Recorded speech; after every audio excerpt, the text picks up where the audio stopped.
welcome the NBB Governing Board Chair, Stephen J. Levy. Thank you.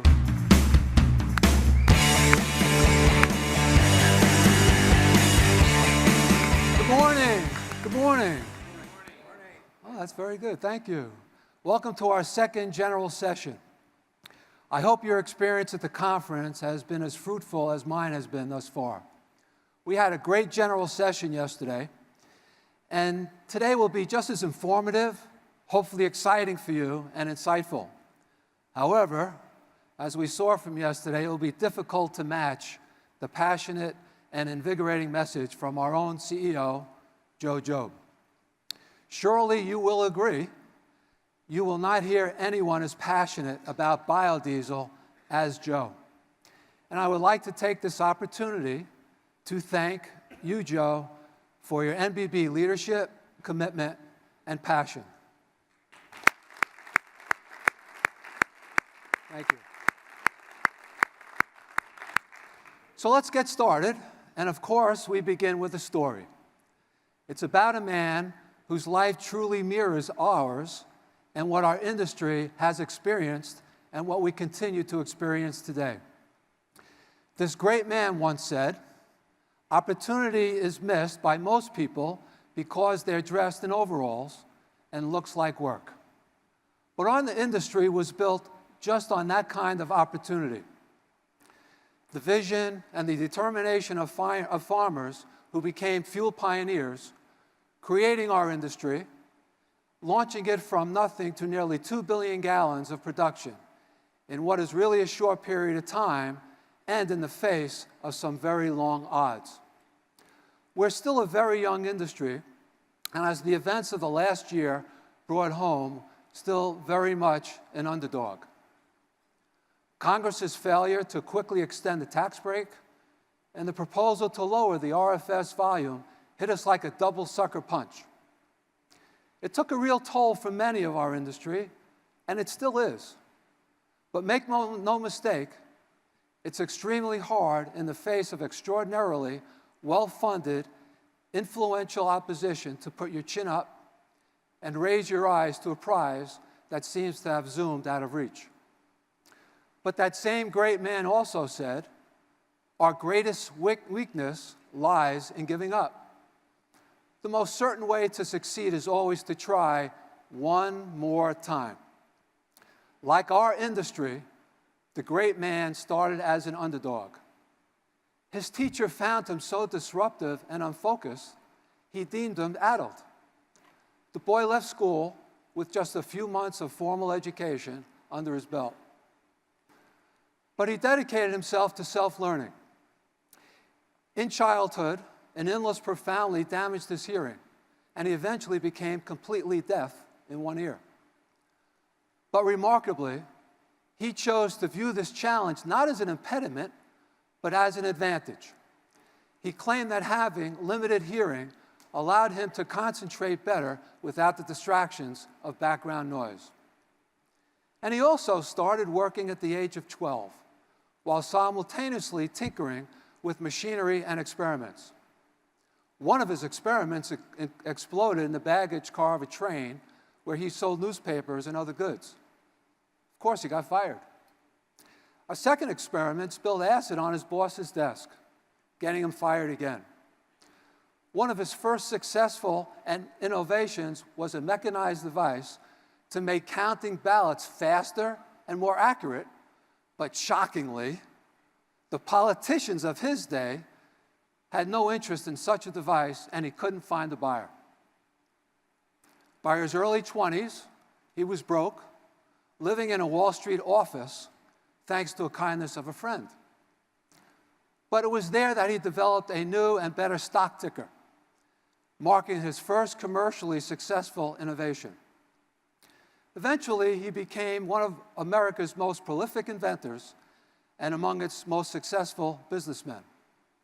He and his groundbreaking research labs held patents for over 1,000 inventions and improvements, from the first commercial viable light bulb to the phonograph and, of course, the motion picture camera. But it was never a smooth, unbroken arc of success for Thomas Edison. There were struggles and near ruinous disaster, but he refused ever to give up. Edison was questioned once about his many attempts to develop the effective light bulb. And his response was, "If I find 10,000 ways something won't work, I have not failed. I am not discouraged because every wrong attempt is often a step forward." He didn't give up when the patent for the light bulb was tied up in litigation for 6 years. He didn't fold when an unscrupulous lawyer stole and sold 57 inventions to a rival. And when a chemically fueled inferno destroyed much of his equipment and lab facilities, he declared, at the age of 67, he and his workers would not only rebuild, but they would also make the facilities far better. And they did, reopening in less than a year. Time and again, he demonstrated resilience and persistence and pragmatism. The three things that are most essential to achievement are common sense, hard work, and stick-to-itiveness. And he also declared surprises and reverses can serve as an incentive for great accomplishments. There are no rules here. We're just trying to accomplish something. We can relate to that. Across the biodiesel industry, we're not just trying to accomplish something, we are also delivering. Part of the impetus for our success is the strength of our combined expertise, as we heard about yesterday, collaboration. Ultimately, Edison didn't succeed alone. He pioneered the concept of collaborative lab, drawing upon the knowledge and talent of a diverse group of creative scientists and engineers. Likewise, NBB taps the technical expertise and business acumen of all our members and merges that powerful talent base with the specialized skills and knowledge of our leaders, our staff, and our consulting experts. And as we've proven, working together, we are far more effective, far more formidable, and far more unstoppable in our mission. Take a look. I used to work for several members of Congress on Capitol Hill, and I know how important it is to come in with reliable data. You don't walk into these congressional offices and win people over with your charm. You've got to have strong arguments. You've got to have credible research. We always are backing up our arguments with science, with facts, with the truth. I need to know that the data and the information that I'm presenting to members of Congress and their staff has been vetted, is very thorough, and is something that is very reliable. And if I didn't have that from our Jefferson City team, it would be very difficult to further our policy objectives. We have several teams, and we have an economic team, a technical team, as well as a communications teams, and we're all a natural extension of the office in Washington, D.C. Biodiesel is a great product sustainably, but there are people that have questions, and even people who want to reduce greenhouse gases can be skeptical about, are we really as good as we claim to be? And so being able to answer those questions and criticism with real hard answers, with evidence, with facts and data, is really powerful in converting those skeptics to advocates. The technical program helps support additional advocacy by providing that data necessary to support greater volumes in the marketplace, additional market opportunities, and opportunities for our producer members and companies supplying biodiesel and biodiesel blends. We work with pretty much everyone to make sure that if something new has gone on, if something new is developed, that the word's getting out there. We also help promote information and get folks directed to the information that they need. Each year, our industry needs to work with the U.S. EPA administrator to be able to document the economic impact of increased biodiesel production. EPA has already agreed that biodiesel is an advanced biofuel. The question now is, how much advanced biofuel are they going to use every year? Is there enough feedstock in the United States or globally to be able to produce additional supplies of biodiesel? And the more we can prove that we have a superior greenhouse gas reduction, the more we can improve the advocacy on our side of that. discussion. Advocacy doesn't stop on a Friday afternoon and pick up again Monday. It's an ongoing effort, and the additional data and the additional credibility we build every week is key to the efforts and the arguments that each of us makes. The Advanced Biofuel Initiative was created because it was clear that as the industry topped 1 billion gallons, the pushback from the petroleum industry would be stronger than ever. The ABI campaign has been incredibly effective at raising awareness of what biodiesel is and the benefits that it has. When we first launched the Advanced Biofuel Initiative, we had a 30-second ad, and we took that ad into a top official at USDA to share with them what we were doing in our outreach efforts. And they looked over at us and said, this is exactly what we need if we want to go out and have this program be successful. When I went to the EPA and I had a high-level meeting with a political person there, and the first thing they said to me was, I was watching the Sunday morning shows and I saw your ad and it was great. It made me feel amazing. It made me feel like we have a great team effort. The Advanced Biofuel effort has included a national television spot, it's included radio, print. We did a unique wrap around a newspaper, and we know that it's working because when we walked into a congressman's office, there was that newspaper with our advertisement wrapped right around it. The project work that we do in Jefferson City really paves the way for the work that we do in Washington, and without it, we would not have been able to accomplish the things that we've accomplished. Growing up on a farm in central Missouri, my dad always emphasized that you had to have the right tools to get the job done for that day. I think the National Biodiesel Board and the biodiesel industry has done an amazing job of getting the right tools put in place for our industry to succeed. The work that each of us does is all part of a puzzle where without the other's work, nothing fits together.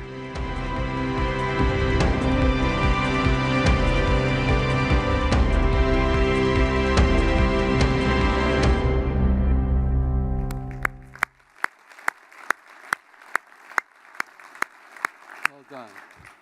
I'd like to briefly acknowledge the program managers, staff, and key contractors who, with our members, fuel our success. And there are far more than we could spotlight in the video. These are the people who work on our behalf every day, 24/7. Working more closely with them as chair, I've been so deeply impressed by just how much they achieve to support our industry. Can the NBB team, staff, and program managers please rise and be acknowledged?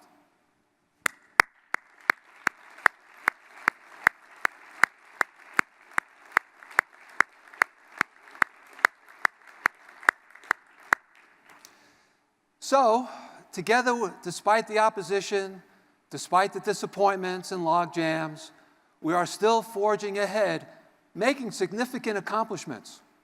While 2014 is the year of yet another lapsed tax incentive and the delayed RFS volume, it's also when we learned that 2013, as mentioned by Joe yesterday, set an all-time record for production with nearly 1.8 billion gallons. Far beyond the 1.28 billion gallon target. 2014 is when we celebrated Minnesota as the first state to embrace and require B10. It's the year we welcomed more than 40 new clean diesel, truck, and SUV models. 2014 is the year the U.S. Court of Appeals in the District of Columbia denied a petroleum industry challenge to the 2013 RFS requirements. In 2014, Iowa extended its biodiesel producer incentive through 2017, and California's Air Resources Board proposed to open up new avenues for biodiesel in the state. And in the end of 2014, a big success for us was ASTM voted to approve performance specifications from 6 to 20% biodiesel with traditional heating oil, called BioHeat, affording oil heat dealers greater ability to provide consumers with clean, domestically produced fuel. Just this week, NBB was cited in a Time magazine article as a top energy and natural resource interest group.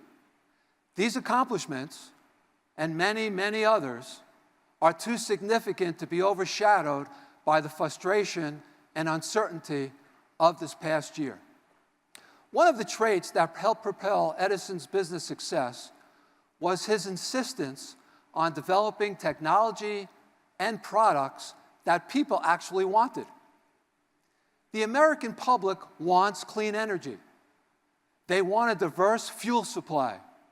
They want a healthy and sustainable future for their children. They want and they need biodiesel. Thank you.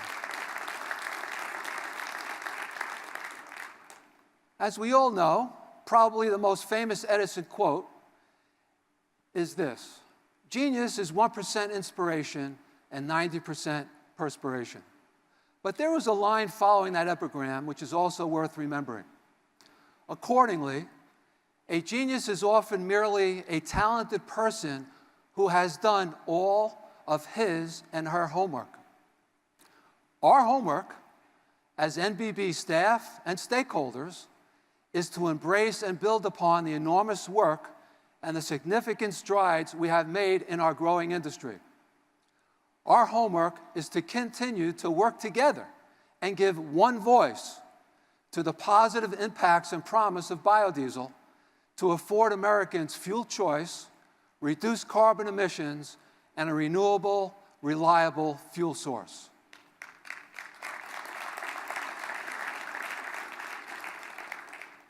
And our charge is to go forward, and we will succeed because we will not give up. Thank you.